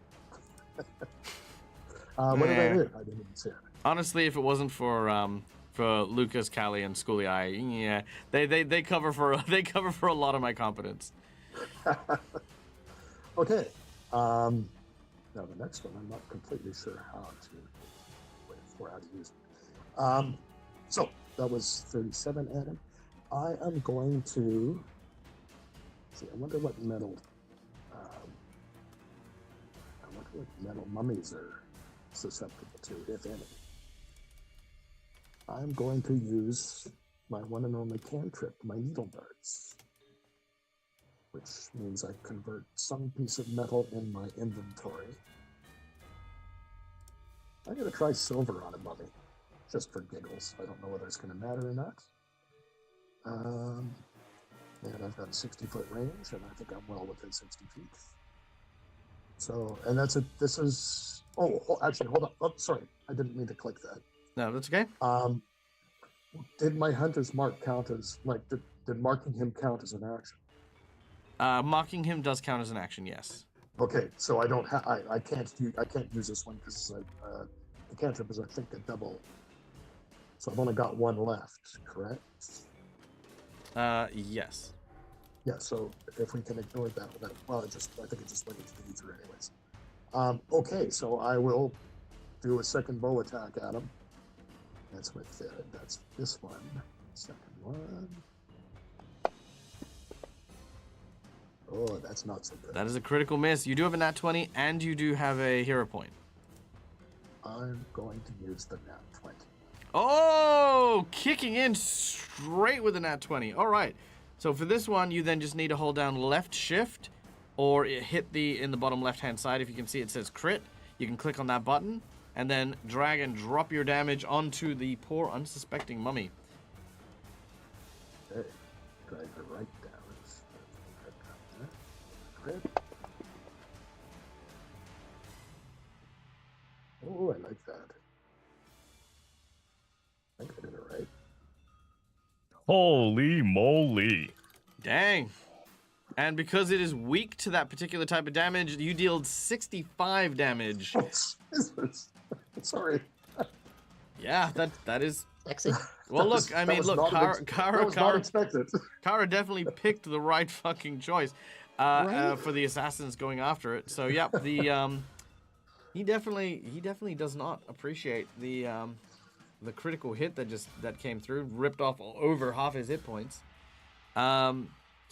So what? Oh, and a crit So that card. was- That's right. Thank you, Schoolie Eye. Oh yeah, but by the way, what was? And the first damage was just straight 37 on that one. You rolled the damage on him. That was 37 damage. Okay, so and that didn't add because you said because I saw it 50 in the thing. You said it was 60. Oh, he didn't So apply did a the weakness. 37 go What's high? the weak? Let me see if I can figure out what the weakness is. He is weak to fire. Oh, well, neither one of those would have been fire. It's showing you as having dealt fire damage. Oh, hold on. Do I have a rune for fire? I don't think so. Why? We can come to the bottom of that later. Okay. Yep. No worries. Okay. Pick a number between 1 to 5 for your crit effect. For my crit effect, I'm going to say 3. 1, 2, 3. Okay, with your piercing damage, that is not going to work because it cannot be fatigued. Fuck. Okay, well, you pierce it in its cheek. It must make a check to remove the arrow before it is able to speak again. And you'll see why I'm saying fuck, because you will find out in just a moment how annoying things are as we go to Rondok and his turn. By the way, I figured out what it was. Oh yeah, you do? Oh, we'll cover it a little later. It's fine. Yeah. Okay. Rondok. All right. So, having heard the sounds of battle starting, adrenaline floods Rondok's system, and he just starts laughing hysterically.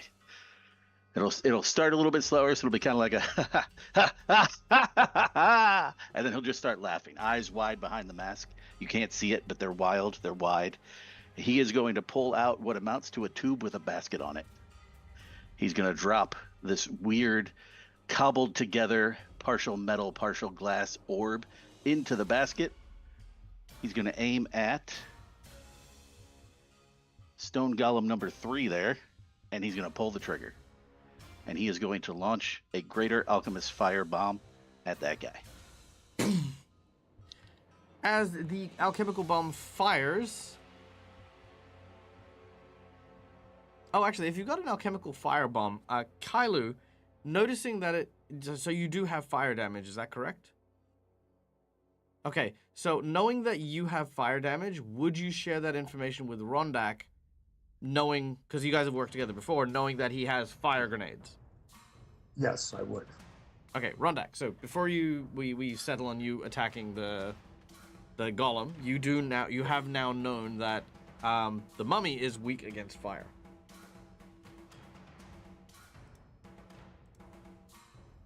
That is true. But I was told to attack the Stone Golem. Yeah, but I mean, there's a level of if you need to adjust on the fly, Kara would right. know that you know what to do. Okay, so I will shift my focus then, and I will instead launch it at the mummy. Okay. Make your attack against the mummy. As you look like you were about to aim at the thing, and then you heard what Kailu said. You quickly adjust your aim and make your attack. Let me see. Oh my god, as soon as it wants to load. There we go. Okay. That is... I'm imagining like a Wile E. Coyote Roadrunner thing, and he pulls up like a little sign that just says "ouch." Oh no, I missed. That is a miss, unfortunately. I mean, it's not an entire miss because you'll get to, it'll bounce off like a nearby thing and still do splash damage. But you do have hero points. Yeah, we'll do a hero point. Why not? All right, hero point it is. Go for the roll. Yeah. These hero points saving our butts, and it's only been 2 rounds. Ooh, That was even miss. worse. That is So- worse. Unfortunate. All right, well, that was only your first attack, right? Yes. So, drew your weapon, made your first attack. Now, your minimum damage for your bomb is what exactly? So it would do. So it does. Normally it would do 3d8, but because of the runes on the launcher, it would do 5d8, plus 3 persistent fire and 3 fire splash. Okay, and what is your class DC? Oh, that's a good question. Where do I find that? It should be in your on your sheet under the combat stuff. There should be your alchemist thing. So your DC, from what I can see here, is 32. So he will fail his reflex save, meaning that he takes the minimum damage from the splash of your explosion, which is 5. And because he's weak to it, he actually takes 20 damage. Oh, damn. Okay. That's not bad for a miss.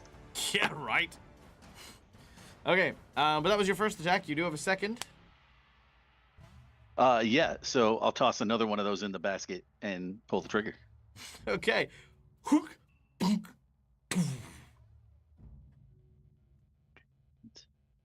Let's see Son if I of a can actually bitch. hit him this time. As he said, trying to hold on for dear life. Because this is still in the middle of his monologue. Fuck Boom. me! Well, so much for this guy. Well, deal your damage. Let's go. All right. How do I need I? to- So, how do I do that? Because I don't have like a damage block for the bombs because they're consumable. Oh, that's So good. how Let's would add, I let's, do? Let's add a damage block for the bomb. So add. Here we go. There. Add a weapon. Let's go with bomb, yo. Your attack on your bomb. Are you are trained, proficient? What are you? That's a good question. I'm gonna say master. What for what now, would that fall under? presumably? Bombs, I guess.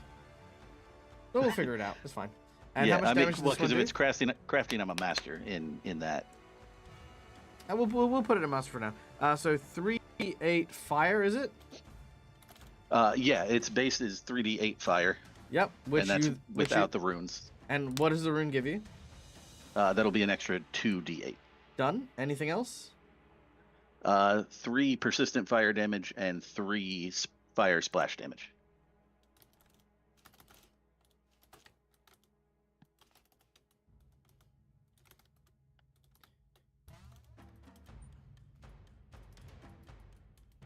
Okay. I don't know the code for the persistent fire damage, but we're gonna give it a damn good go. All right.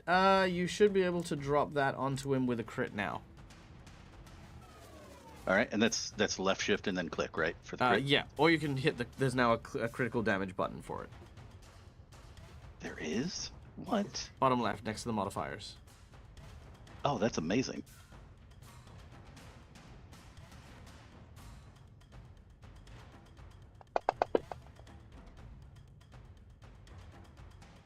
Well, shit. Yeah, he takes 77 points of damage as Rhonda explodes him.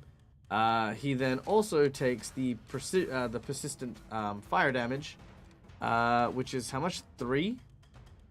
Yeah, 3. So on his turn, he is going to spend an action just trying to put himself out. He needs to get a 15 or higher. He gets a nat 20, but you That'll basically do it, yeah. you basically watch as he's rolling around, going oh my god, He just needs to have the arrow in his throat that he can't speak. Yeah, it's good. Yeah, he can't speak, but he's just yelling at this point, right? Yeah, that's but fair. you know, at this point in time, as he's rolling around like screaming, I'm just imagining this scene where Rondak turns around to everyone and says, "Guys, listen. My biggest bombs did nothing to him." And everyone's like, "No, I think it did. No, he's still there. He's still standing. Normally people die when I shoot them with this. No, it looks like it was super effective against him." And he's just rolling around, just being like, "Oh god." The silent hissing of effective just enough. air leaving him. Yeah. That's it. Just trying to take him as a serious boss, but he's just a dupe. Anyway. Okay, so the mummy at this point sort of... Insolent. Whelps, you think that this is enough to stop... enough to stop me? We're trying. It would appear so, my friend. Well, you know, if you were just a little more charming when you visited us, you could have made a nice little bet. We could have had a nice conversation, but instead you wanted to kill us off the bat. Yeah, I agree. I mean, if you just had a chat with us, you'd be able to see that we're actually pretty cool people. But no, you go straight to human sacrifice. Are you guys forgetting that you're here to assassinate him? No. Oh, okay, good. I'm just We're just- checking. I we're mean, just I don't know making- sometimes. We're just being like polite. You know, there's other ways to kill. We could have killed with kindness. You had to choose the rough route. I mean, sure. No, I kill with Kill sword with blades.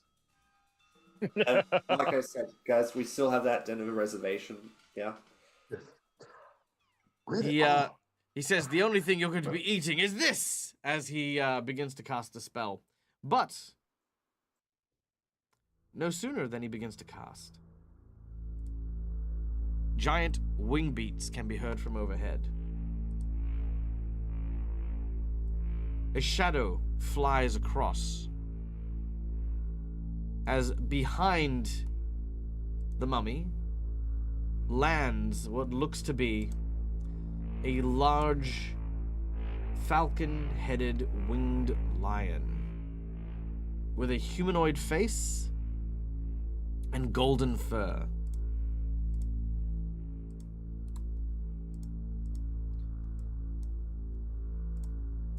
as he looks down upon the mummy who still holds on to the spell that he clasps in his hand, says, I can't remember what his name was. It was like Amenhotep or something like that, but I'm gonna go with that. I'm Amenhotep, you dull creature, and I will not be. And he gets swatted by this giant beast. What does he get swatted by, you ask? Good question. He is swatted by...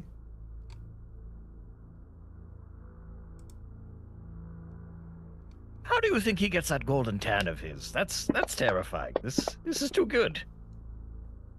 This dude lands a critical hit, swatting, instantly destroying the mummy as it is ripped into pieces. Honestly, it had more hit points, but you guys ripped through them pretty expediently as he just, wham, just obliterates the mummy and looks at the stone creatures. You watch as it then glows its eyes and uses stone shape, and each of these statues crumble in upon themselves and transform into effectively tiny little, like, you know those little, like, tchotchke kind of, like, fucking things? It's like, they're, instead of, like, giant golems, they're tiny little animated tchotchkes, and they sort of waddle away to try and, like, retreat. We keep one as a pet. The Sphinx twists its head left and right, almost like a bird would.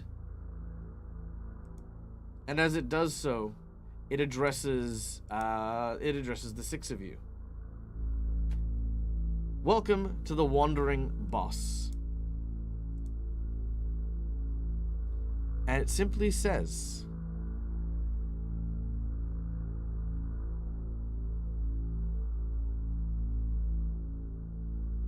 I am found in caves, clear as day. In different colors, come I may. So long as light is shown to me, answer quickly. Who do I be? And with that, as our assassins, having technically succeeded in their venture, are now faced with the great challenge of how to deal with the Sphinx. Do they answer the riddle? Do they run? Team, it is up to you. What do you do? Fearless leader, do you but pertain to happen to any thoughts of our current situation? I have an idea of what the answer could be. Although I do not know if we are allowed to exchange guesses before we answer. So we're not running? Well, we do have that dinner reservation, I realize. And we outrun it. However, this thing just killed our kill, which I'm not terribly thrilled about either. That is a good point.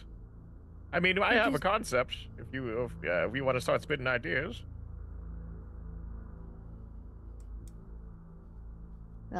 Table, what are we? I know I would want to not get everybody murdered, but I mean, are we confident in our riddle abilities? mine no. I mean, I have an idea of what it could be. Yeah, I have a concept of a plan. Stop.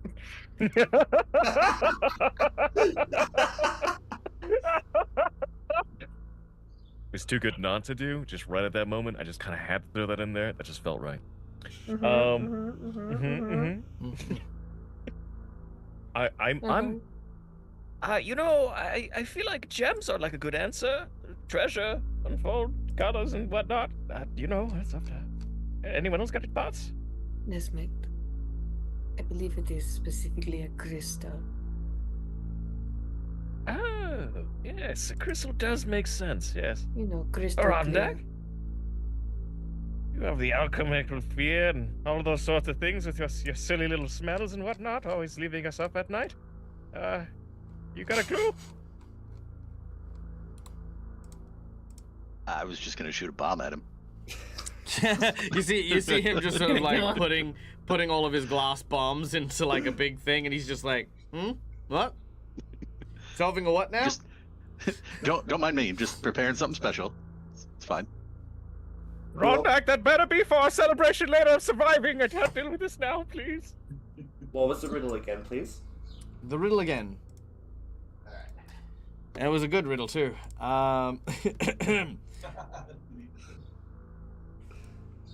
Right there, definitely know it. I am We found definitely in see it. caves as clear as day, in different colors come I may. When exposed to light,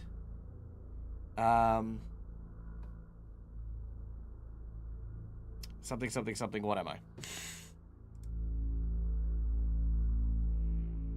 I'd agree with you, Petra, if you want to say that.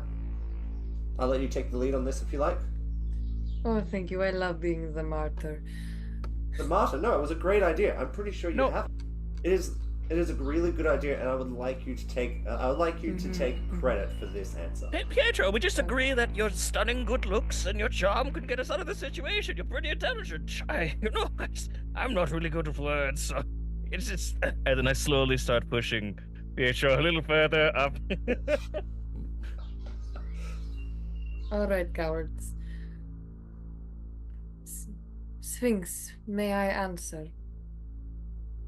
He looks at you, his eyes like super wide, like Attack on Titan wide.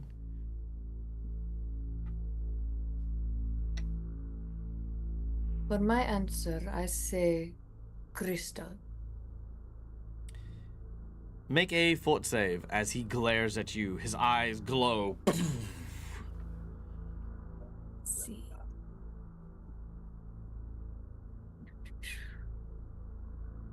Ba-bow.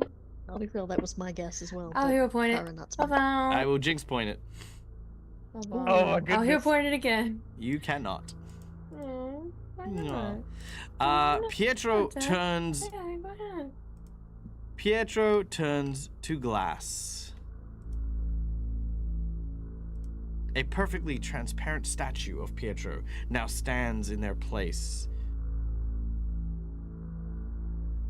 Oh, glass. Well, that's also an answer. Could be found in caves, but also in all of the sand that we have. That's oh dear, oh friend. No. Glass is not found in caves, my friend. Oh, it's not? Um, I'll bite the bullet on gems. Do like gold. Do like all the pretty things that are found inside of caves. I'm beginning to side with.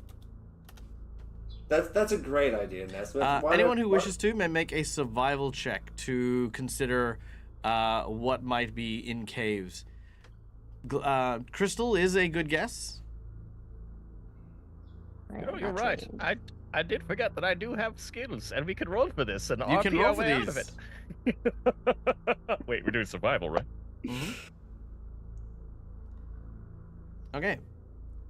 Rondak, you've explored many caves and many things. Crystals is true, but there are plenty of crystals that do not reflect color. However, one crystal that always does reflect color, should light find it hidden in the dirt and in the soil, is what's known as a geode. Oh, that makes so much sense. Open and light hits it. Got it. Correct. I think. Correct.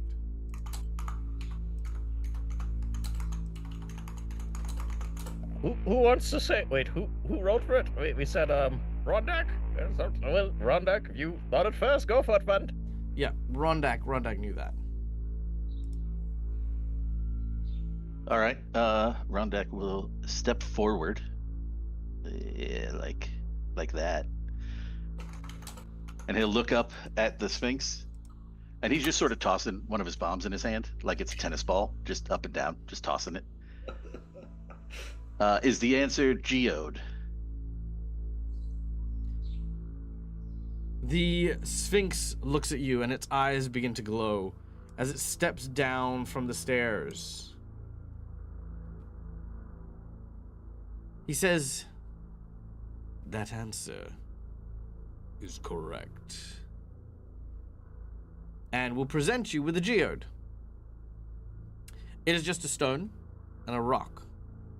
And as he prepares to leave, he looks over at Pietro, and Pietro returns from glass back to flesh. Pietro, there was no like moment, there's no transition between like the time when you were frozen and the time that you were unfrozen. So there's a moment of like, yes. Nothing happened. We must have been fine. And the Sphinx, at least for now, disappears, flying back and away. Not glass. I don't. There's so many reactions here. I've never been more confused. Let's never try to run into that again, please. So, Agreed. well, our mission's done. Do we want to have a look around to try and see if there's anything we can grab, or are we gonna try and make it for that dinner? Do you have to reservation. collect like a token or anything from kills? Only on request. This one did not have such a request. Okay. Just to ensure that they do not attempt their coup.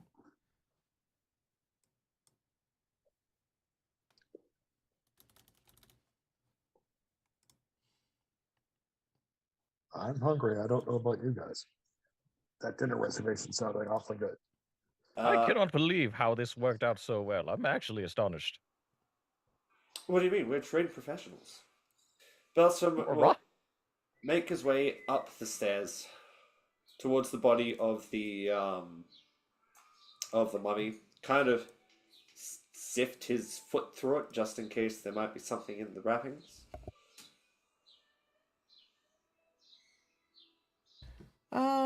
Apart from the geode that the Sphinx left you, the mummy.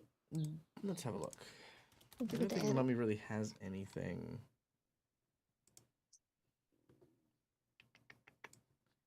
The mummy has a religious symbol of Set and a +1 weapon potency rune on his spear.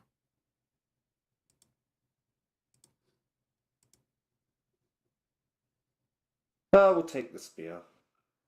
Pedro might use it, or perhaps you might use it, Nesmith. I probably need more weapons than just daggers. It's not serving me well so far. I had to throw bombs instead, and I only got that because of Rondak. So, might be useful.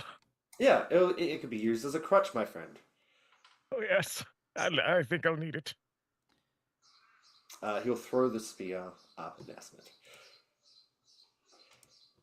And it kind of pierces the ground right next to Nesmith's foot. You have really good aim. I'd prefer if you throw it a little farther next time, though. Oh, what do you mean? It barely touched you. Oh, wait, our broadcast has ended. No, we're back again. Oh, okay, wonderful.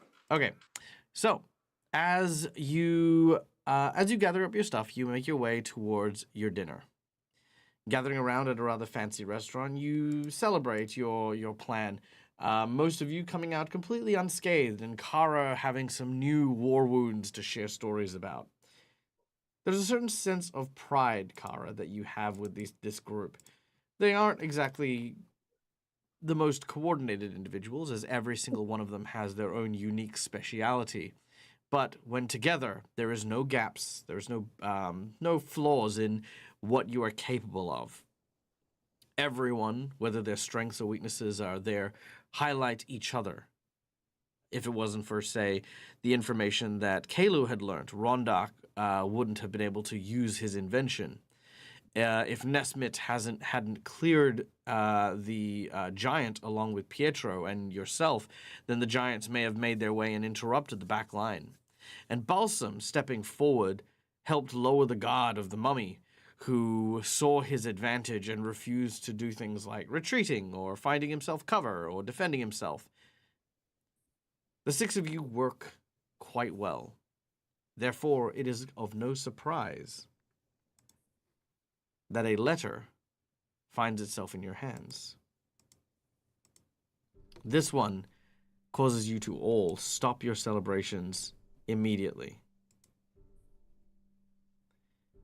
What you see in front of you is a letter from none other than the Blood Mistress herself. Blood Mistress Jacqueline, current head and leader of the Red Mantis. She sends you a missive, a quest personally delivered, a quest for her most trusted, reliant, and reliable assassins. Something she can leave in the hands of no one else. As you look at each other, do you take the letter? Absolutely. Sadly so. The letter reads, "To the agents I trust, with only the words that come with no filter between myself and the task you have at hand, hear me well. Gather everything you have and take it to the Crownhold. The icy lands to the north sees the rise of what would be a usurper to the powers that be. Do not allow them to take hold. Find the warlord, kill them for your god and your clan. Share your goals and your tasks with no one. Kill well, brothers and sisters. Yours truly, Blood Mistress Jacqueline."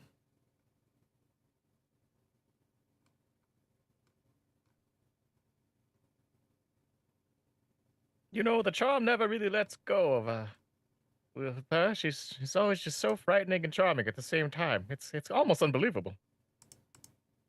She always has nice descriptions to give us. Well, does that mean we have to pack up our labs? Sounds like it. That means We that have cold weather gear. I'll say that means we get ready and we go take care of this. The portrait that you are sent is of this man. His name is Orduf. And now that you have been set upon his trail, Orduf will die. And with that being said, we've come to the end of our session 1. Well, session 0, technically. So, our heroes have completed their mission, killed a mummy, and answered a riddle. Also, with the crystal ball, the geode. This wandering boss is now in the capable hands of our heroes. Which means that at any point in time, you may play a game with the Sphinx. If you answer the riddle correctly, the Sphinx will fight for you. If you answer the riddle incorrectly, the Sphinx will fight against you. How charming. There you Well, go. that doesn't sound disturbing at all. Rondak having that geode is hilarious now. It's very true. Hell yeah. Hope I Yeah. don't get it mixed up and accidentally load it in my bomb launcher. And fire it at something. The way to trigger it is to crack it open and expose the gems on the inside to light. Is it a one-use item? Yes. Yeah, perfect. Okay. Well, guys, thank you so much for listening and for joining us. Thank you again to our lovely audience members for all of your kind support. As always, it is greatly appreciated to see you guys here. New game, new thing, new everything. So I'm very, very excited to see this go forward. And we'll catch you guys on the flippity flip side next week for this game. As for what we're doing here, we have another session in like 11 hours, I think. Something like that. Later on tonight, we have Gatewalkers. It'll come. It'll be a thing. So come check us out there because we've got more cool, fun adventures for you guys. And then we have Curse of the Crimson Throne again very shortly after. So Sundays are going to be a Sunday, Monday game day. Woo! So busy times. Busy times. So in the meantime, however, guys, thank you so much for listening. Thank you so much for being here. My name is Michael. I'm the Dead Aussie Gamer. This is my place. This is my face. You can find it here a number of times during the week. So be sure to tune in for all of the fun, exciting, and amazing things. Yeah, we are going to bid you guys farewell. Oh, and Cass's birthday is on there. So yeah, please come because we'll try and do something special for Cass's birthday celebration. So yay! Cool, guys. Stay safe, stay wonderful, be kind to each other because why the fuck not is free. And until we meet again, game hard or die trying. Bye, folks. Bye.